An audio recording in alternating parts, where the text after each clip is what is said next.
Ladies and gentlemen and friends beyond the binary, welcome to Medioker Poker. I am Amanda Bonanza. Below me is the ever beautiful and wonderful Rayna Sunshine, and below her is our newest, latest guest. This is my old friend and a poker expert, Kenny Darling. I don't know if I'd say expert. How you doing, but Kenny? How you doing, Rayna? Hello, I'm doing fantastic. Thank you. Yeah, doing well. This is he's the Bart Hansen of our community. He's our color man, is what we've got, and yeah. So Kenny, I've known Kenny 25 years coming on. Yeah, close enough, right? Like we've been, and I think I met you for the first time ever at a poker game, if I'm right. That would make sense. Yeah. I think it was at Mikey and Jade's, and we played poker, and that's where I met you. Well, that was where it was me, Mikey, and Jade's. Yeah, that's right. You lived there. I was living with them, and then we worked together at a pizza restaurant for a year or so. Did work together. However long we worked at that pizza restaurant together. It wasn't that long. I wasn't there that long. Was like 11 That was during years. the portion of my life where jobs didn't last very long for me. Yeah, that's fair. I mean, who's not at that portion of their life right now? That's what I want to know. It's Fair like, enough. Yeah, like, it's hard times. It's weird times, but yeah, screw work. We're here to play poker, which is a way out of doing work. That's the whole point. This is our job today. And we are playing Omaha, and we are doing, obviously, Microstakes. We're not in the game yet, so we're just going to kind of casually watch, and we're going to shoot the shit. But I am trying to pay attention, see if I see any egregious moves there. So far, like lately, I've been playing. I go back and forth with Texas Hold'em and Omaha, and this week I've been keen on Omaha. Kenny and I played mostly Texas Hold'em, and I think that's where your field of expertise lies, more so than Omaha. Is that correct? Yeah, I mean, I've played enough Omaha to like have lost some money doing so, and won a couple, and I've probably won an Omaha tournament or two. But playing Omaha is definitely something I'm less familiar with than Texas. So I'm gonna have a commentary, but I'll also have probably a lot of questions and just like trying to, hopefully I can speak for any like lay persons in the chat about whether or not, they know what's going on. I might have some of the same questions, whether I've played poker before or not. So, speaking of the chat, I'd just like to quick shout out. Hello, Charlotte, and hello, Jane Doe. Hello. That's our good friends in the chat that I see that are participating. Anyone else out there, hello to you. Feel free to jump in the chat and have a nice conversation. It's a friendly chat in general. To our thousands upon thousands of viewers. So I think talking about Omaha, one of the main things I think about Omaha is the obvious difference, right? Is that there's 4 cards instead of 2, right? Obviously. Now so the real question is, well, how does that change the game? And it changes it very dramatically because I think the place where a lot of people get hung up between Omaha, when they first make the switch from Texas Hold'em to Omaha, I think the thing that trips them up the most is that in Texas Hold'em, it's the best 5-card hand out of the total of 7 cards.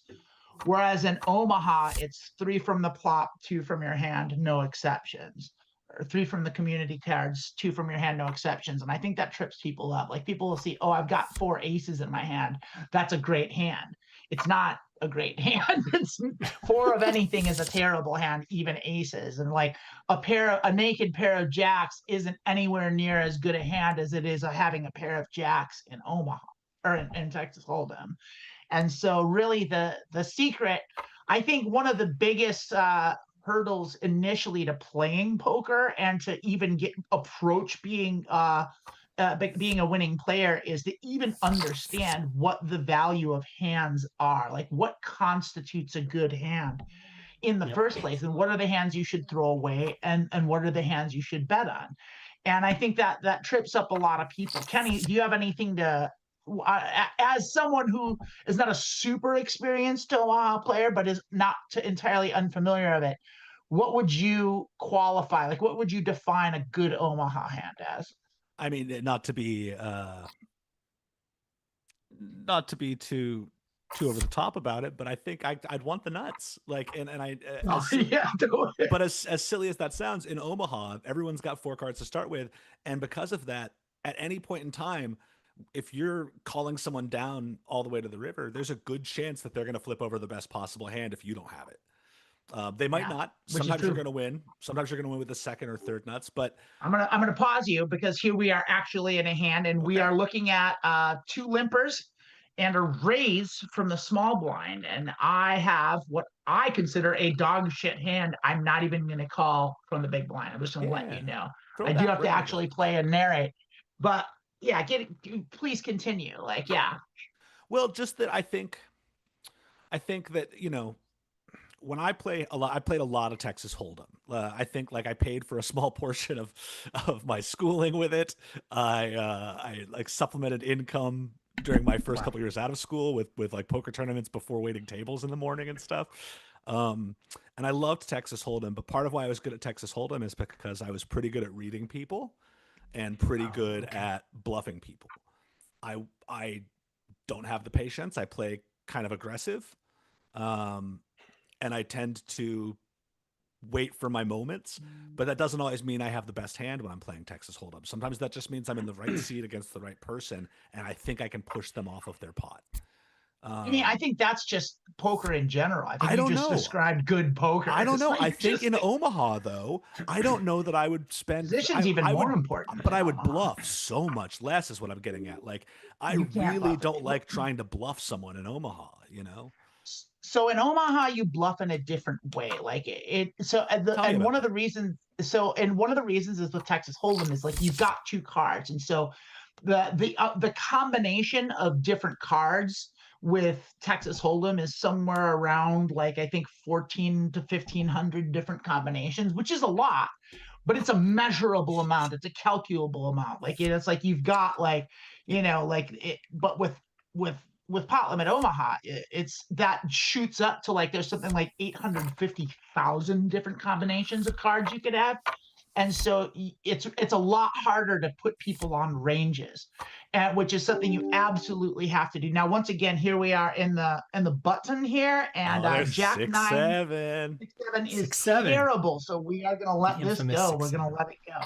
Now, that was a middle sort of loose rundown with suited connectors, but like we'll get into what hands are worth stuff. I'm going to just draw attention to when I'm taking an action. However, what were you talking about just now? Or what constitutes like what folding is? And so like it's a lot harder to put people on ranges in Omaha because like especially in these lower stakes, people will play any 4 cards and they can literally have anything in their hand at any time. Like I've gotten beaten by quads like a lot in Omaha. Like and I've gotten to the point where I can sniff out quads, like which is like like I can fold the full house like because like they've got quads. I can tell by how they're playing, which is that's like, of course, I'm not folding always, a full house, especially, and that's the thing is when you're used to especially when it's Texas the best Hold'em, full house, yeah. Yeah, when you're used to playing Texas Hold'em, which most poker players that I guess I haven't played as much lately as I used to, but in the early 2000s and sort of 2010s,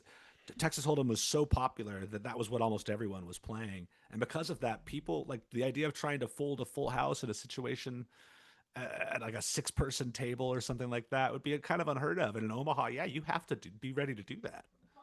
Yeah, but not that much. Generally, if you've got a strong full house, you've pretty much got the pot. Like, I mean, it's usually, but getting back to like what I was talking about, is see, we threw away a full house here, but that's okay. Like, we're all right with that.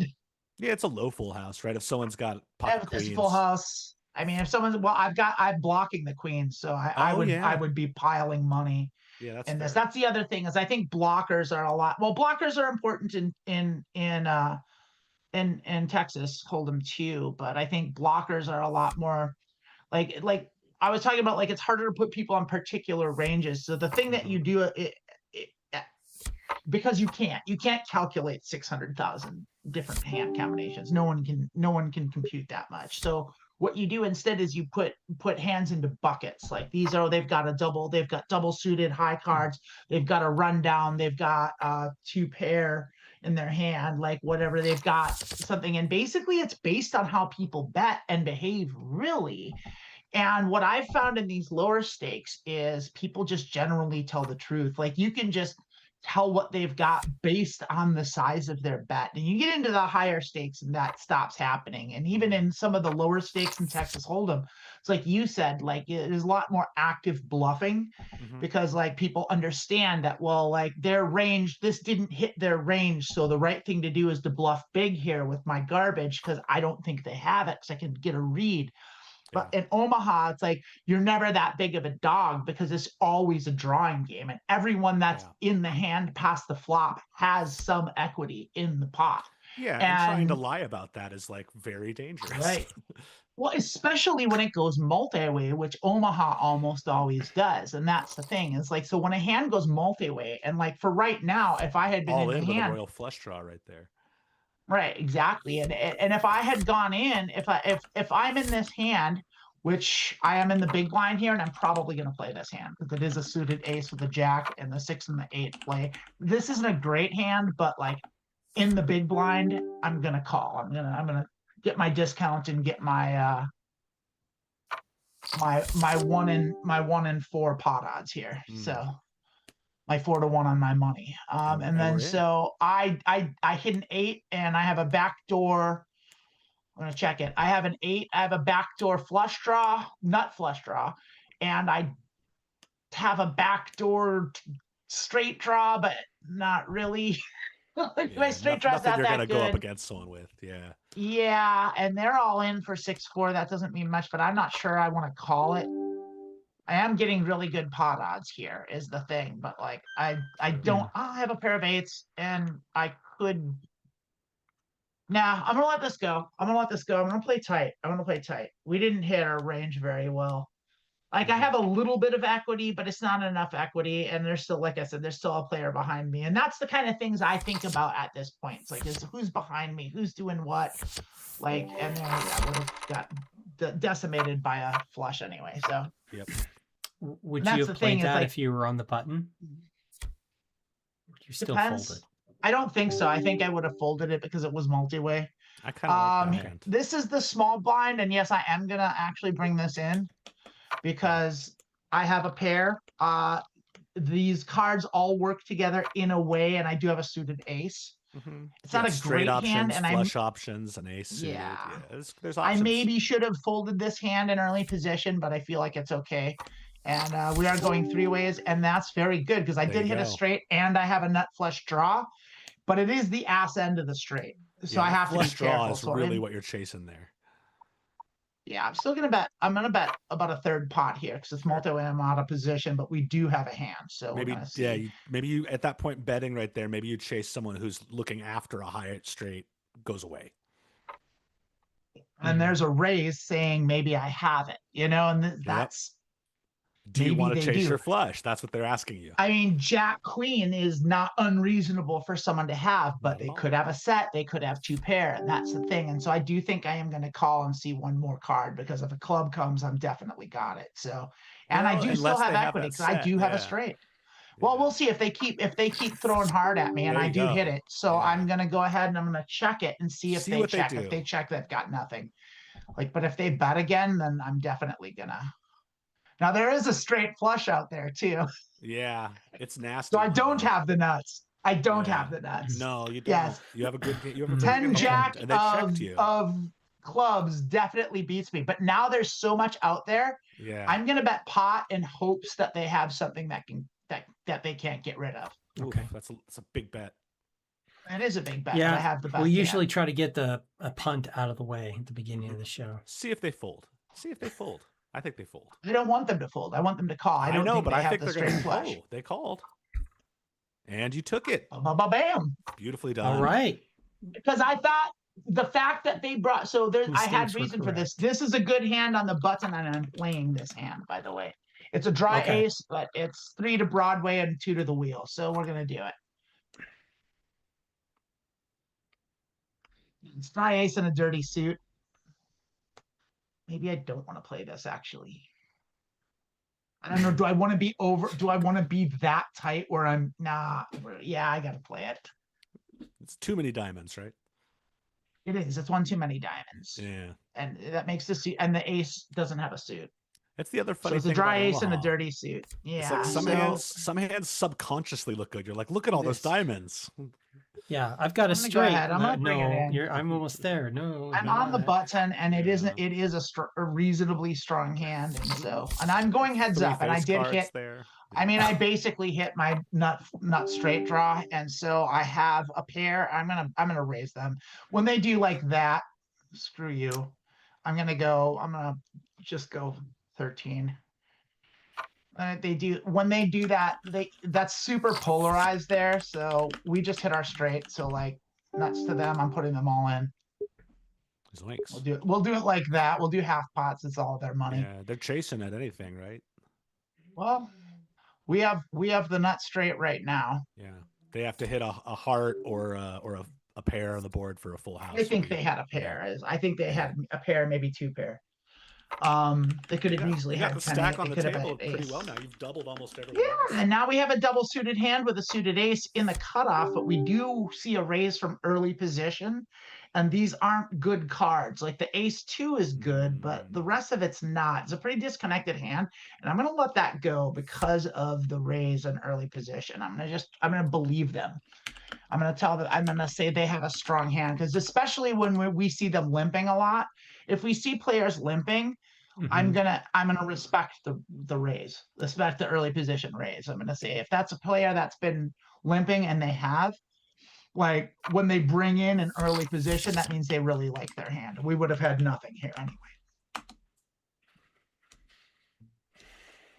So good fold. I'm gonna put seat 5 on a pretty strong hand, maybe aces, possibly kings. Maybe queens, maybe a double suited Broadway, but maybe just Broadway. But a strong hand. And they're gonna follow through with a large bet. So ace king, easy to have.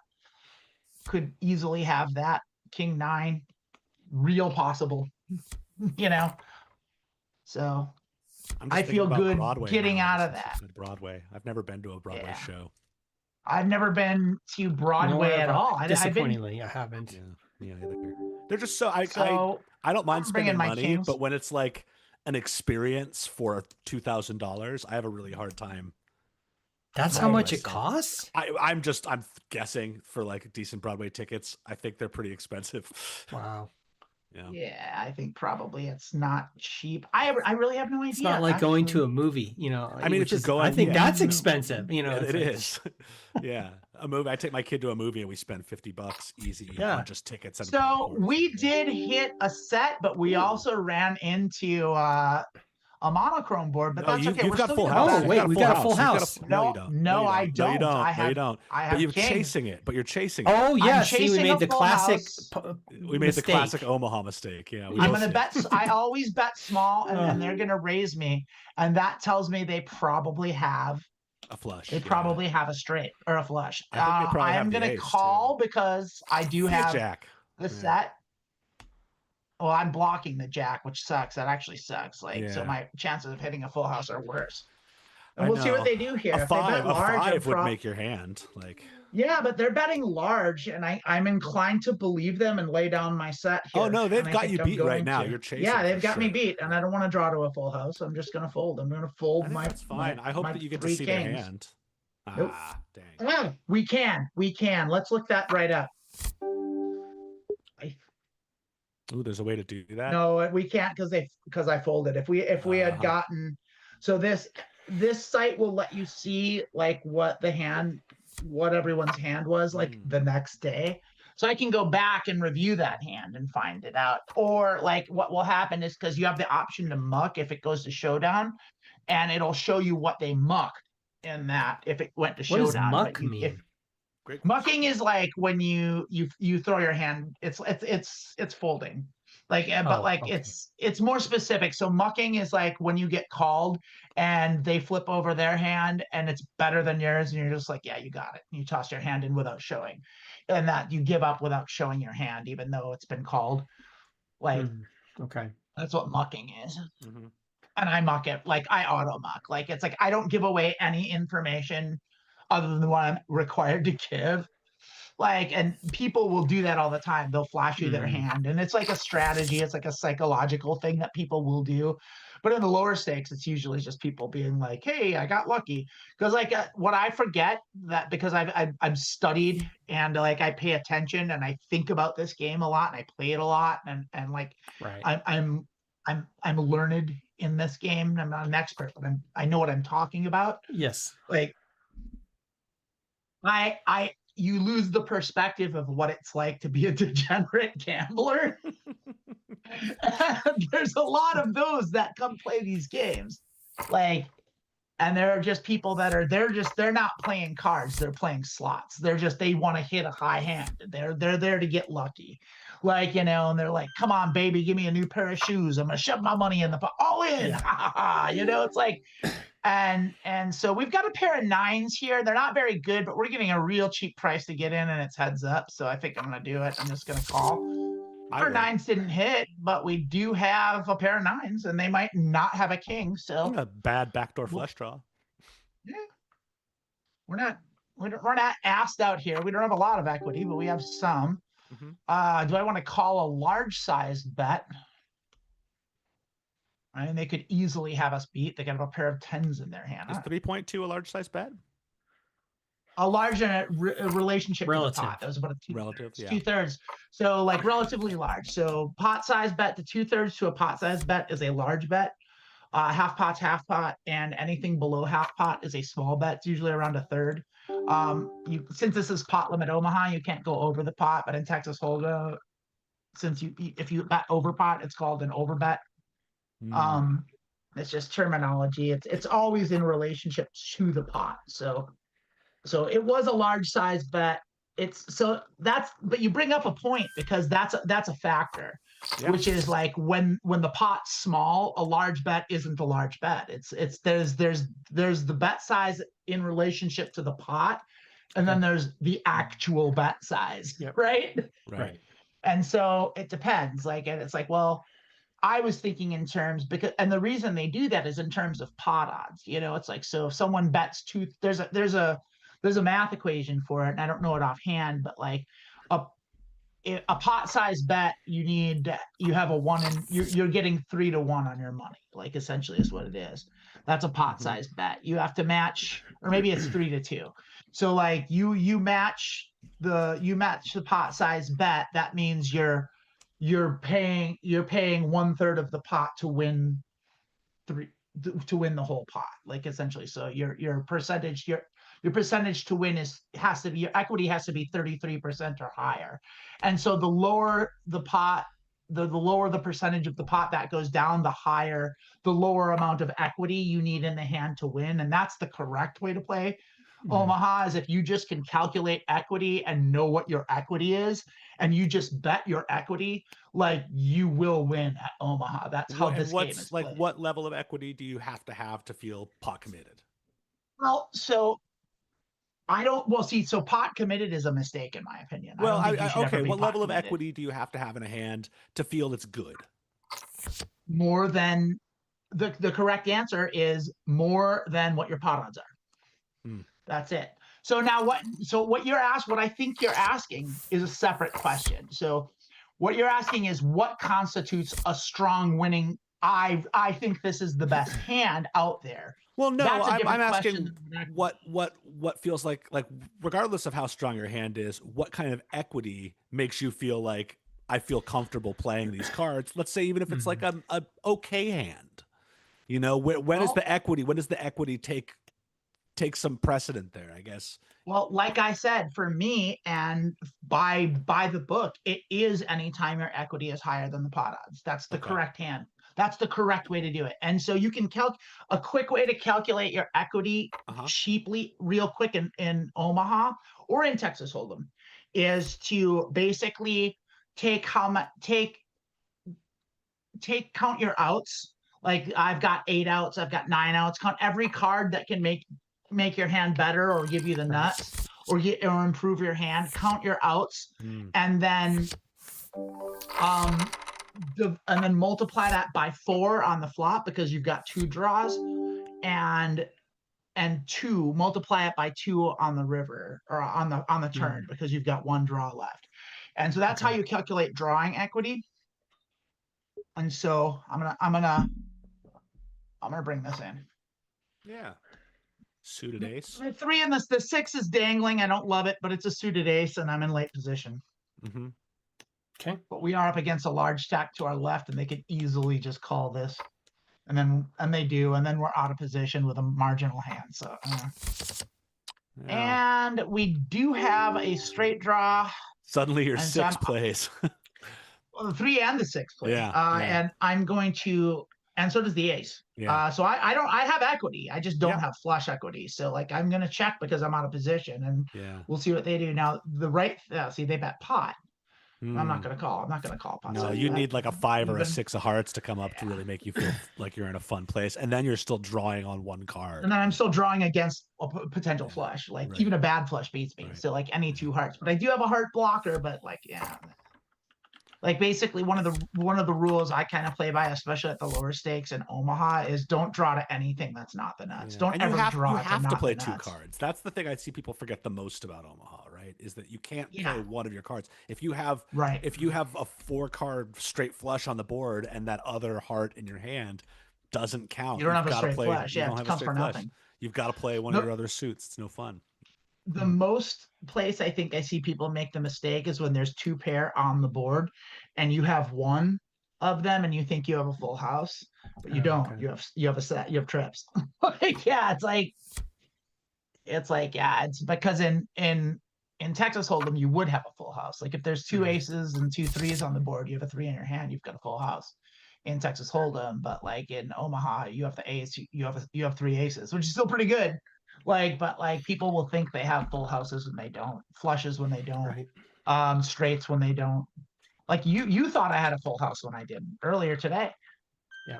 My hand when I had the set of kings, and you're like, you've got a full house because there was a jack on the board and I had 3 kings and a jack. And it's like, well, I would have if I was playing 3 of my cards. But yeah.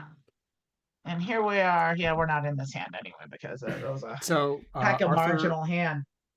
Arthur Eld in the chat said, my problem with Omaha is it's too easy to hit part of the board and I want to stay on every pot. Yeah. And that is it, isn't it? So yeah, Arthur, that's exactly right. Is wanting to stay in the pot is how that's how you beat Omaha, is by not doing that. It's a practice. You have to be able, you have to. It is a very disciplined, patient game. Like you have to fold a lot.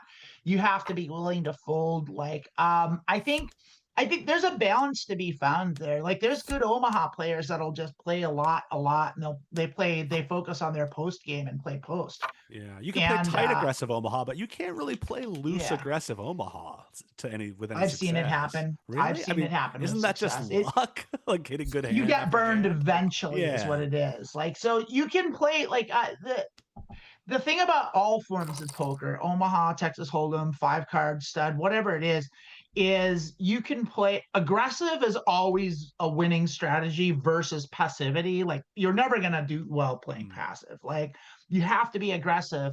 Tight aggressive is generally considered to be the best kind of poker, but there's a good strong argument to be made for loose aggressive. You can like a loose aggressive player is hard to play against. Like they're hard to beat because they like you lose a lot because those are the kind of players that tilt people, and it's easy to tilt against a loose aggressive player. And I think a good loose aggressive player recognizes that, and they take advantage of that. They take advantage. They're tilting people on purpose by. I have trouble with online poker because I can't lower my cowboy hat over my eyes. Yeah. You can't cover your neck with your scarf, and you're like, no one can see. No one can see my pulse points. And no one gets intimidated by my like literal mustache twirl. Yeah. I mean, there are tells that you can tell in online poker. Like and the biggest tell that I have noticed is people, how long it takes, the amount of time it takes people to make a decision. That's a pretty good tell. Like it's just there's vibes that people give off just through the internet that you can feel. It's a weird thing. And I can tell when someone likes their hand and when they don't. And it's because they generally like their hand. If they like their hand, they'll bet fast and they'll bet large. And if they don't like their hand, they'll wait a minute. The good poker players will wait if they do like their hand. Yeah. I try and put on Hollywood kind of as much as I can. I put on, and a lot of online players don't like that because it slows the game down. They like the action to move. And that's why everyone has a timer too. Now, the thing that throws that off is the people that are multi-tabling, which people do a lot. And so they're playing more than one table. And so there's no telling why they're taking right. They're not taking a long time to make a decision. They're just on another table over there. Yeah. They're not looking at this one. And that happens like relatively regularly too. But there's a way to tell. Like it's like all tells. Like no tell is 100%. Like it's just a little bit more information you have that can help you make it. You have one of every suit. What kind of hand is that? Yeah. Rainbow, and it's garbage. Ooh. Rainbow, as they call that. Okay. I got a rainbow hand. It's in the trash. Yeah. Rainbow's trash. Get rid of it. It's one of every suit, and it's nothing good. Queen Jack 6-4, no suit is in the small blind is poo-poo. Not a hand to play. Is poo-poo. Not even for a half a blind. Mm-hmm. Arthur said tight aggressive is old school these days. Super systems was all about tight aggressive, but now players will just recognize that you only play premium hands and will fold. That's true, but that's the thing in Hold'em, like you can bluff more, but in Omaha, I don't know that in my mind, it's hard to play another way other than tight aggressive because someone's going to have the best hand. Should you be playing if you don't?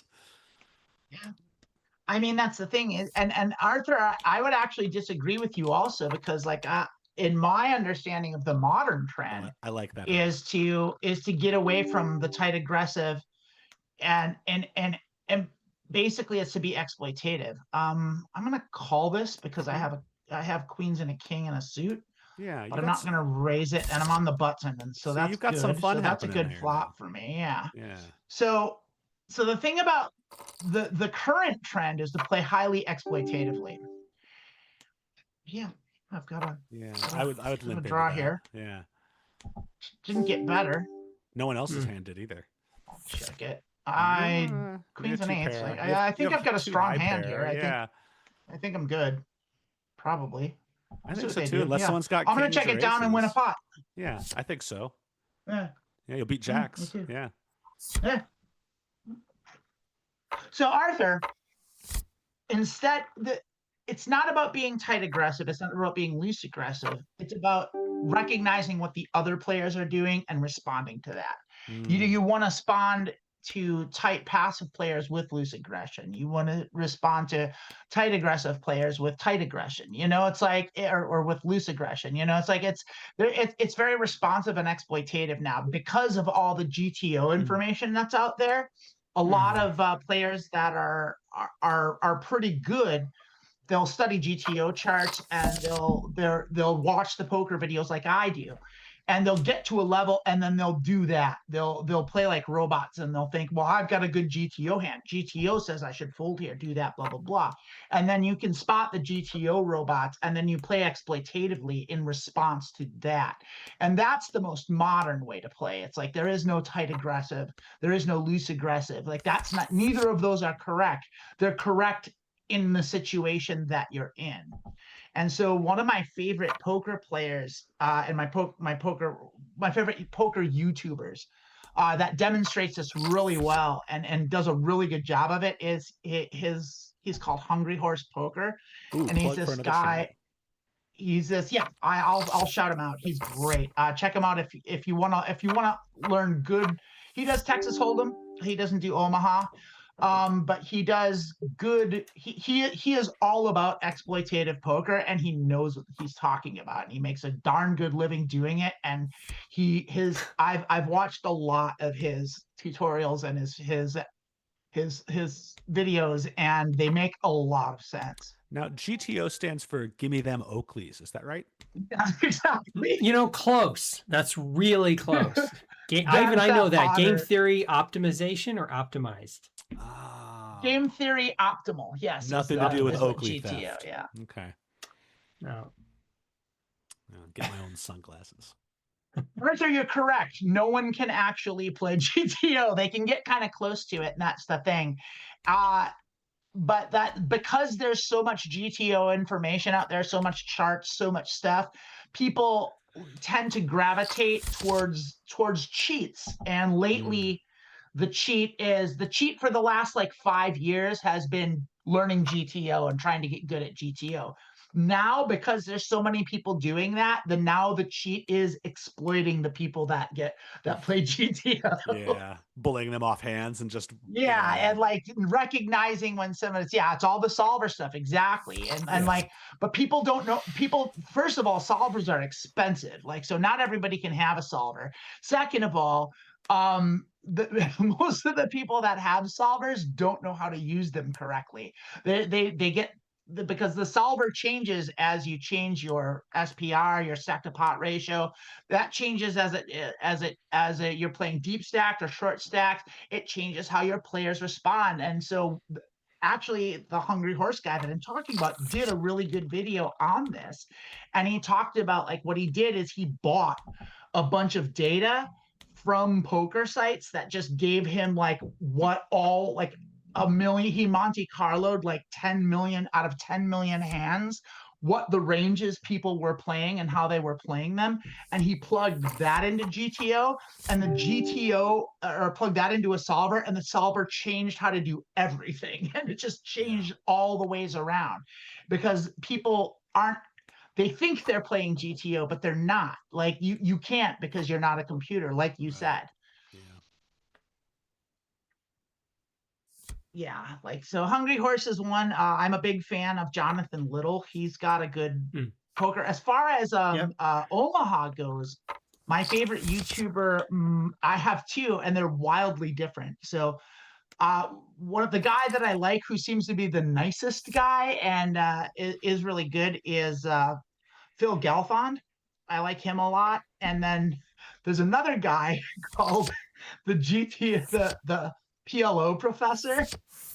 And this guy is a loose, crazy maniac that plays by the seat of his pants, has never read a book on poker ever, and is really good at calculating odds. And he lives in like upper Michigan in the UP, and he talks like a Norsky, and he's hilarious.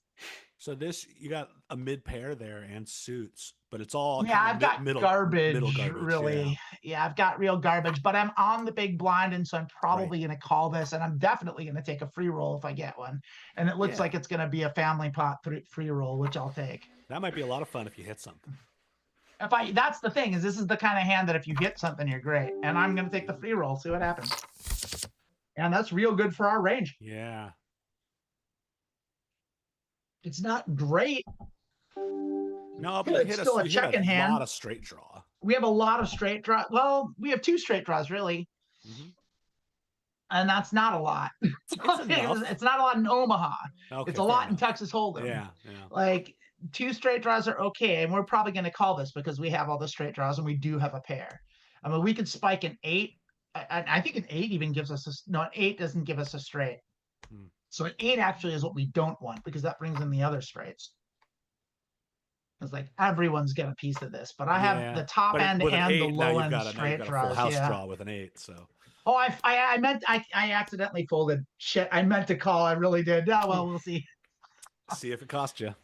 I accidentally. I misclicked. Ah. Okay. I hit my gin. I misclicked and hit my gin card. Yeah. The exact card I wanted to see. Yeah. Part of the game. Part of online poker. Yeah.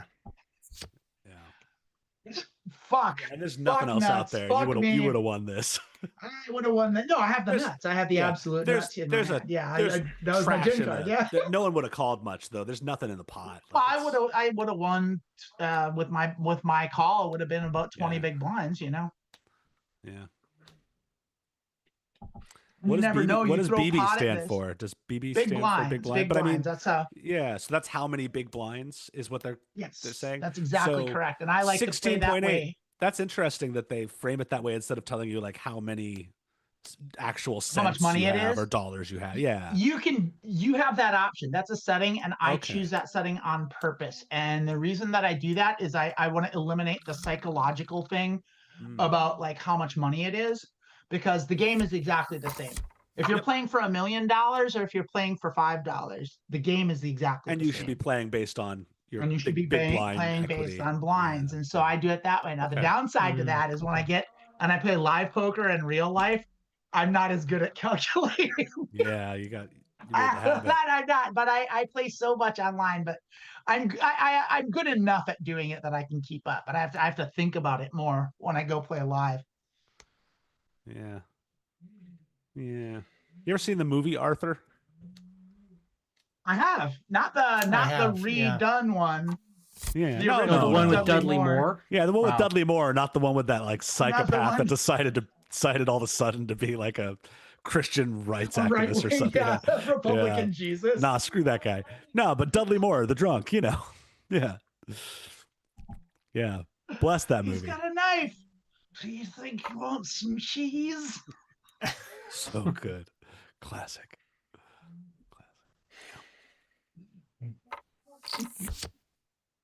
Yeah, my stepmom Arthur, took me I to agree see with that you. movie.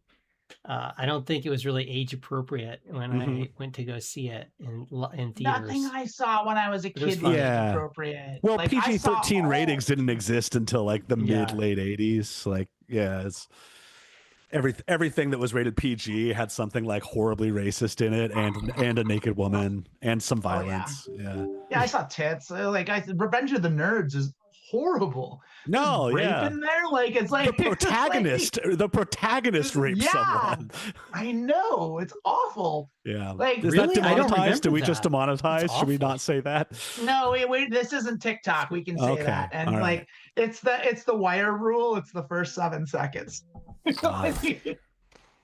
can only listen in for 7 seconds, and then they have to go away. All right. So here, hang on. If we mention that word, instead say SA. There we go. Yeah. Yeah, that's the thing. It's SA, and she was graped. And I saw a Nightmare on Elm Street where they unalive people. Oh yeah. The internet's I saw Nightmare on weird. Elm Street when I was like 8 years old. Like, that's not healthy. Yeah, no. I was just talking to someone earlier. It's Halloween times and I have a kid, and I was talking about like what's good entry horror. Like, you know, entry level horror. You know, like if you want your kid to watch a spooky movie, but you don't want to like go too far with it, because we all, to the point in the 80s, we were all watching Nightmare on Elm Street before we were 10 and stuff like that, and having awful dreams.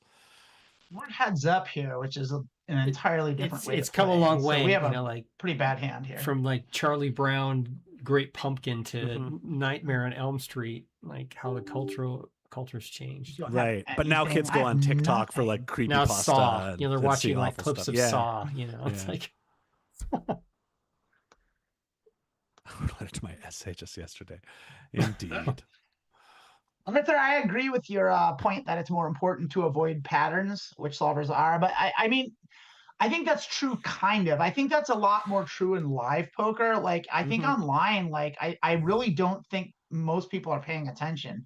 And that's like the hungry horse philosophy. The idea of having balance, I think you can throw that right out, especially at the lower stakes. I think once you get into the higher stakes, but even like once you get to like 5-10 and up, I think that's when you have to start thinking about balance. But I don't think in the low stakes and the micro stakes, you have to worry about it at all. No one's looking. They're looking at their own hands and they're playing their own hands. No one's very few are putting you on ranges, and very few people are paying attention. And you can spot those people right away too. Yeah. Like you can spot the good players because they don't limp, they bet correctly, they do the right things, they make the right moves, and like they always show down strong hands. And like those are the kind of players that you can mark them. And those are the kind of players, when you find a player like that at your table, you can just avoid hands with them, which is what I do, which is like if I'm at a player if I'm sitting across from someone who like seems to know what they're doing, like if they bet, and I have anything less than premium, I just get rid of it. Like, just it's their turn to do it, And I found that they do the same thing. Like, that's kind of a thing with poker playing, is like when you recognize the other decent, good players, you kind of give each other, you're not playing against each other because it's silly. It's like, I mean, I'm obviously, if I have a strong hand, I'm going to play him, but like, if I have a marginal hand that I was thinking about maybe playing and someone else that's a good player is interested in the pot, I'll let them have it, and vice versa. I truly just like playing hands too much for Omaha. Like, I just want to play, and it's just not good strategy. Well, see, I think Texas that's a real risk. You gotta fold like crazy. I fold like crazy. Which is the right way to do it. I can't. For me, I'm like, I like every card. I want to play all the cards. I like every card. Something could happen. I could get a good hand. Yeah, I mean that's the way a lot of that's the way most Omaha players play. Yeah, it's called gambling. Sure. It's called gambling. Yes, yeah. Instead of investing, and I've said it's I'm investing. I'm not gambling. I'm investing. Indeed. That's what we tell our wives. Well, I don't know what's more delusional: the idea of me playing like legit gambling, or you thinking you're investing. Right. There's a thin line between love and plates. Yeah, I don't actually. That delusion, it's all for the vine, my friend. Just doing it for the clicks. Doing it for the love. Just doing it for the hearts. Everything's for the likes, baby. Which, if you haven't, hit that like and subscribe button. Share the thing. Ring that bell. Tell the people. Ring that bell. Get your things. We're on every week at this time. We are gonna. Usually, I'll do this for 2 hours. We are gonna stop at the top of the hour today because I have a concert I got to play and a party I got to get to. I got to get into costume and I got to get ready and rehearse for the show. So today's gonna cut out a little early, but like that's just for today because it's Dia de las Muertas. I hope we get a couple more hands to play here before then. Oh yeah, we got another 15 minutes, so we'll get a fun. Few. Yeah. If nothing else, though, it's nice you kind of doubled up almost. So not all right, but doing all right. Yeah, I'm at 80. Yeah, I'm at $1.80. So yeah, I'm with Arthur. All the hands. All the hands. Yeah, give me every hand. Too many hands. It's all suited, but it's garbage. So back to what constitutes good Omaha hands. I have my rules for it. So it's like basically high cards. High cards good, low cards bad. After that, it's high pairs, suited, pure suits, and connected. But the easy way to break it down is a good Omaha hand is high cards that all 4 cards work together. Yeah. If all 4 of your cards work together with each other, that's what constitutes a but without blocking each other, right? Like the interconnectivity is like what if they block each other, they don't work together.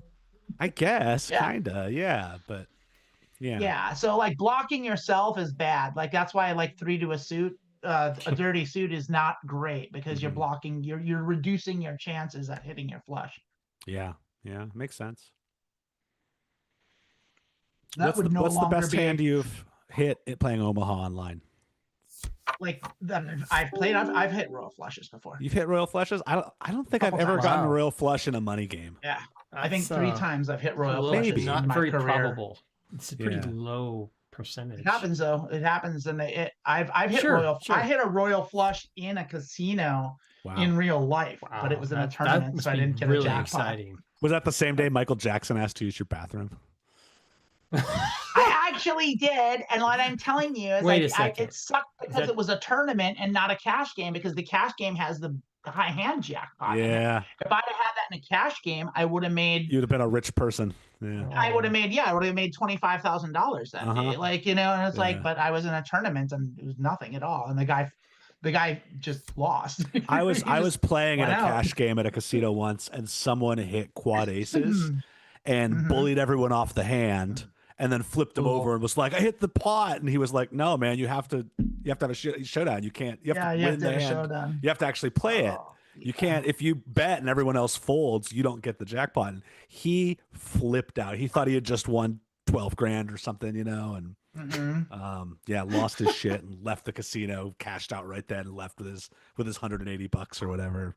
Furious. He's probably smart to cash out when he's that tilted. Because you're at that point you're going to lose the rest of your money. Yeah. Oh yeah, you're definitely gonna. Yeah. You can't not tilt at that point. No, go get your free breakfast and leave. $25,000 and you find out that you didn't.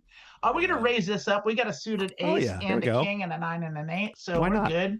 Yeah, we're gonna put a little pot. We're gonna throw a little. That is a 3-bet. We haven't seen a 3-bet at this table in a while. Not only no 4 players. I don't think anyone's 3-bet since I've been here, including myself. So we got a call, and we did hit a lot of straight draws. So I'm gonna keep going with this. Yeah, they're gonna bet that. So they have probably Jack 10 plus. Yeah, jacks or 10s maybe. Yeah. Which sure, I want to keep going with this. My suit didn't come, and but any queen makes you happy, right? Yeah, but that's only 4 cards. That's only 4 cards in the deck. I know. I'm gonna let that go. I would too. I think that's a good fold. Yeah, that was a hell of a donk there. Bit of an overbet. It's like, okay, you're gonna tell me outright you like your hand a whole lot. Oh, this is kind of fun. Sure. It's that dangling 7 sucks, and I'm on the small blind. Yeah. That 7 is worthless. See what happens though. See how much it'll cost you, because that suited Jack Queen with a king hanging out. It's not good. It's not bad. Good. That's not bad. It is bad. This is a bad hand in the small blind. It's a royal flush draw. I don't want. No, it's not. It's marginal. And I'm not playing from the small blind. I'm the little devil on your shoulder is what I'm going for. Not even for half a big gamble a little, live life. So here's my philosophy. Like, if you can get your loss rate in the small blind to 1/2 of a blind, then you are playing excellent poker. Like, meaning if you just folded every hand you ever had in the small blind, you're going to win more than everybody else in the small blind in that position, because most people have losing numbers in the small blind. It's so hard to win from the small blind because you're just out of position no matter what. And you made a good fold. You would have had to chase this all the way down to the river to see anything, and now your hand's dead with a 3. So yeah, good fold. Exactly. And so I saved half a big blind. Yeah, I guess if a 6 comes on the river, you'd be kicking yourself. 5 cents. Saved 5 cents. Yeah, that's. But you know what? It doesn't matter. M&Ms. It doesn't matter though if a card comes at the end that would have made the hand, because that's not how we're playing. Right? Yeah. That's what you tell me. It wouldn't have made your hand, because again, you have to play 2 cards, and you wouldn't have had a straight anyway. Your hand is exactly. dead. Yeah. I have nothing. I had nothing at that point. Nothing and no shot at anything. Good hand or bad hand, Rayna? Oh, good hand or bad? That's bad. Yes, it's very bad. Terrible. Bad hand. Yeah. It's a real 6-7. 6-7. It's a real 6-7. Yeah. Trying to make that cool. Want to make it hip for all the kids. Yeah. Because all the kids are watching this show. They're taking their cues on what's cool from this show. Omaha Poker Channel. Yeah. Yeah. Like, I work with kids, and so I was asking about the 6-7 because it's been coming up a lot, and I was like, so what's this mean? And so I asked one of the older kids that's in 5th grade, they're 6th grade now, and I was like, what's the 6-7? What does that mean? And she's like, it means brain rot. It's just like, that's an ambiguous answer. Correct. That is one of the things it means. Yeah, it is in the realm of brain rot. Yes. Right. And I understand that, but that's answering slang with slang. It's like defining a word using the word. Right. It's skibbity. Yeah. I did get that, which is brain rot. Actually, that is most definitely brain rot.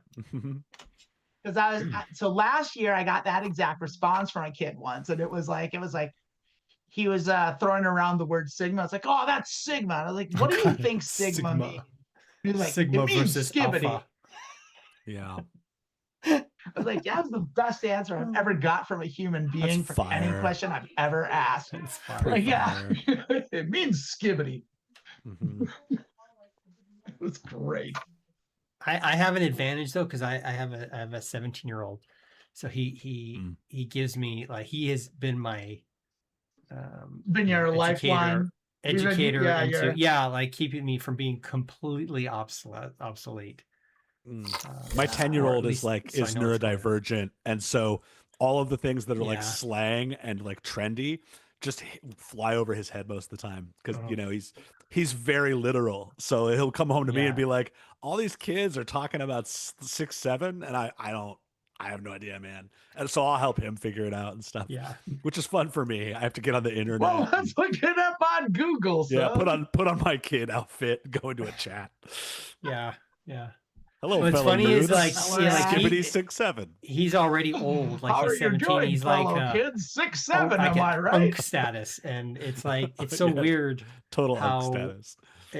It's like and he looks at the younger kids and he's like, oh, they're doomed. Yeah. It's like the iPad kids, that like had it from birth. Everyone every older person throughout time has said that about every younger person. No, but what's hilarious is that my 17-year-old does that routine. That is hilarious to hear that. Sucks. That's what I'm saying. I'm saying that's terrible, because it's like if he's 17 and he's already shitting on younger people, like, that sucks. Well, he's like, I mean it's really concerned. Yeah. You make it sound so bad. No, it's like legit worry. That's the same feels thing bad that, like, for the older fuddy duddies will have the same excuse for it. They'll be like, oh, like back in my day it was better, and it's like, it wasn't. It was worse back in your day. Actually, you were worse. Whatever. We had MTV when it was a thing. Yeah. When they played music videos. Yeah. Back in our day. Yeah. Back in our day. Yeah. Back in my day, a phone hung on the wall and it had a cord. I do remember that. Spinning the rotary. I hate seeing that. It's not even a good flush, though. It's not a bad flush. It's an okay flush. Not a bad flush. It's third nuts. You have yeah. Well, Probably good enough. Well, it's not anymore. Now there's a full house out there, and no one's got shit. Yeah. It's good enough. No one. When 3.4 big blinds was in the pot by the river, no one's got shit. That's fair. Now, that's a suited rundown. I am going to play that. Even though it's early position. It's pretty gross. So, I mean, there's a lot of outs. A lot of outs. I get it. It looks pretty all right. It'd be better if it was double suited, but that's a deceptively strong. It'd be a lot better in my mind if it was just double suited. But yeah, I know what you mean. Oh yeah, it would be a lot better. A lot better. But it's what I got. It's still good enough to play, and I got fucking 3-bet. Now it might not be good enough to play. We haven't seen a lot of 3-betting, and I don't think it is. If it was double suited, I'd call that. It's not something like that. That's the problem with folding because of that 6, 7. Bringing in early is those darn 3-bets. You gotta be real cautious when you're in a table like this where we've seen 2 3-bets in 40 in an hour, and you see a 3-bet. That means it's aces. Well, here you got a suit, but it's Oh no, this is a solid hand. I'm playing this on the big blind. I'm playing this for sure. I'm gonna bring it in. I'm gonna juice it. I don't know if I would have juiced it, but yeah, you know better than I do with Omaha for sure. It's like, why not? Just a pot. If I can hit, if I hit, it's good. But they're all gonna play anyway. I might as well juice it, right? Well, hey. And we hit a pair of 9s. We got some draws here. Yeah, you got some straight draw. You got a backdoor flush draw. It's not great. Backdoor flush draw is good, but we'll see what the turn brings. Yeah. A 10 of clubs pops up. You're having fun now. Yeah, this is like, I don't like those spades. Is basically what I'm getting at. Yeah, I'll call a half pot. Yeah. I think it might be loose, but we'll see. We're getting to the end here. Manifest it. Yeah, it's good. This is probably the last hand here. We'll set up the next hand. Now you're in a weird situation. There's a flush out there. I got to get out now. Against a pot size bet. No, the straight flush. Eject. Eject.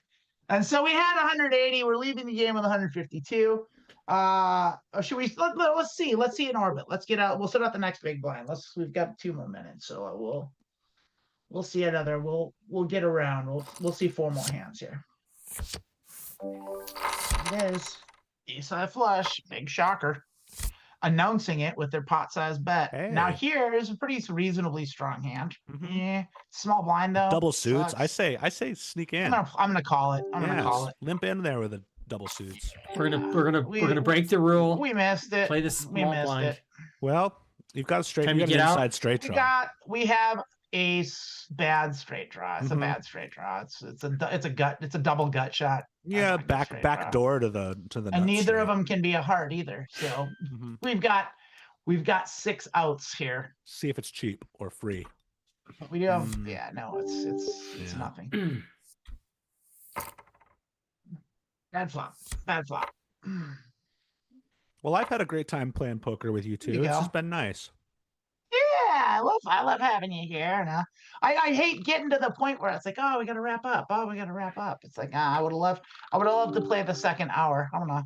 I'll limp in here. Do you have like a little like end of the show song that you like to sing? Like a no, I don't, but we could have one. It's been a time and now we'll go. And yeah, you need something. You should have a little. Yeah, let's get real Jack Benny on that shit. Yeah. Somewhere between that and Mr. Rogers. Like I want like we've had a great time, everyone, and now it's time to sing our goodbye song. Oh, we missed everything again. We're punting our stack. We had yeah, that's true. We've lost almost 40 big blinds in the last. Check, Benny. Yeah, I think we're gonna fold this. We're not gonna see a fucking lick of things. We'll check it back. Put on Hollywood. We're definitely putting on Hollywood if it gets checked to us. It will bet it actually. If everyone else is checking it, everyone's thinking about it. They're taking too long. I mean, someone's got a piece of it. Someone's got an ace, and they're slow playing it. And anyone's gonna call anyway. They're gonna call if they have 2 spades. Yeah, check it out. So I'm gonna check it. I'm gonna get my free card, and hopefully a diamond comes. No, you hit your big four. Wow, it's 2 pair. It might actually be good here. I'll pocket anything wins. No, you like no. I know. No, everyone checked. Yeah, everyone checked, and Charlotte's right. I mean, someone could have an 8. If someone puts money in the pot, I'm not putting any more money in this pot, but I could check this down and see what happens on the river here. That's good for us. Like that's good. Ace 3 came. We have ace 3, 3 6s there. 7 8s, 6 7s there. Yeah, I don't think I don't. Oh, we do have a straight. You hit a straight. Yeah. Yeah. Shit. It's not amazing, but it's a straight. We have the wheel. It's worth a call. It's worth one big blind. It's worth one big blind to win 22. So yeah. One little baby. We didn't. That's okay. It was worth $1. They got my big blind. They suckered me right into it. Yeah. They got my nickel. Yeah. Gave it up. That's too many spades. Charlotte, thank you for the super chat and the public service announcement that says, remember kids, gambling isn't an investment. 2 actual dollars from Charlotte. Thank you very much. We appreciate it. Yeah. And we appreciate that investment in our show. Isn't an investment. And what I have to say to that in response is you're right. Gambling is not an investment, but investing is not gambling. Whoa. And this is really about learning. The more you know. Yes, the investment here is an education. This is investing 101. Yeah. I just said that, but the reality of it, investing is very much gambling. That's yeah. It's absolutely gambling. No one's ever lost in the stock market. No question. Yeah. No question that investing is gambling. It's definitely not a rigged game. Yeah. It's just, it's, what's classy to do if you're rich and not. Cue montage of people jumping out of windows in Manhattan. Yeah. Oh, I'd love to see more of that right now. Yeah, well, wouldn't make the world worse. One of those guys not too long ago? It wasn't like this year. A guy did that, or no? I was too busy playing my violin. Yeah. Didn't notice. Maybe it was like something else. I thought it was like something happened. Like maybe I'm wrong. Maybe I just had a dream about it. I think this is it. We're done. Soon we're going to see them getting pushed out of windows. 42 and a half big blinds. So we're going to call this a win. We're going to shut this one down. I'm going to go ahead and take it. That seems right. Well, I hope to be back sometime. And this was awesome. Thanks for having me. I appreciate it. Thank you. Yeah, Kenny, great to have you. Rayna, it's always a pleasure. And so I'd say overall that was a win. I think we got a little loosey-goosey toward the end there. And I think that was maybe I could have been less splashy. And then I probably would have maintained a few more big blinds, but like I don't have any real regrets over it. Like I've been feeling good about Omaha lately, but the key really is to just play tight. Like just play tight and believe the bets. Honestly, at this point, Yeah. it was like there's so much going on. But yeah, Kenny, it's great to have you. Thank you so much for joining us. And also, if you don't know this, Kenny and I are musicians, and we had a band. We put out an album 2 years ago called Body Electric, and it's hard to find because its name. So what you can do is it's on Spotify and YouTube and Amazon and all the places. So if you type in "You Are" by the Body Electric, I think that was our first single, and then you'll get it. But if you just type the Body Electric, it'll take you to Lana Del Rey. Here, let me drop it in the chat real quick. Yeah, drop it in the chat. Please Kenny's gonna drop it in the chat there. And yeah, I'll put it in the description box too. And so Kenny played that was Kenny, the 3 players, and well, there's more than 3, but the main group there was Kenny, myself, and our mutual friend Eileen Neff. And she was the singer. Kenny, I played the synths, and Kenny played the guitar, and Eileen did the lead vocals. Kenny and I both did a little backing vocals, I think, on there. And we all kind of wrote the songs a little bit together. Kenny wrote himself the last song on the track, which is a real strong, real good track there, and a favorite of mine, actually, despite the fact that I didn't have anything to do with it. We should also mention. Go ahead. I was to say, also, we should give credit where credit is due, because we did have a couple guest players on the album, and that was Lauren. What's her last name? I'm forgetting. I'm sorry. Hepburn. Lauren Hepburn is played saxophone on one of the tracks, and Luke Ragnar. Luke Ragnar from the Smoky Brights played guitar on the final track, and he played bass on, I think, 2 or 3 of the other tracks. And so Luke also played with us a little bit. And check out that band too, the Smoky Brights. They're a great band out of Seattle, and they're awesome. You should check them out too. And so check out the record, see if you like it, spread it around, like and share, do all that stuff. And I will be doing Church of Vault Tech tomorrow at 11 a.m. We're still in Ball at 76. We are on our way back to the Wayward after completely laying waste. I think I have to loot the West Virginia Lumber Company real good. Like, I got to loot that place real good. But that's what I always say. I may or I may not. I may just head back to Dutchess and see what rewards are in store for me, sell her what I got. And that'll be tomorrow's church, and we'll see you in church. And then, of course, Emily's going to be doing the creative block on Wednesday, and then back to next Saturday we'll have another episode of Being Trans, and we'll have a full episode of Medioker Poker. So thanks for being here. Tell all your friends, tell your kids, this is great. This is the new 6-7 is what this is. Tell them it's 6-7 if that's good, and tell them it's not if that's not good. Bye-bye now. Bye, everyone.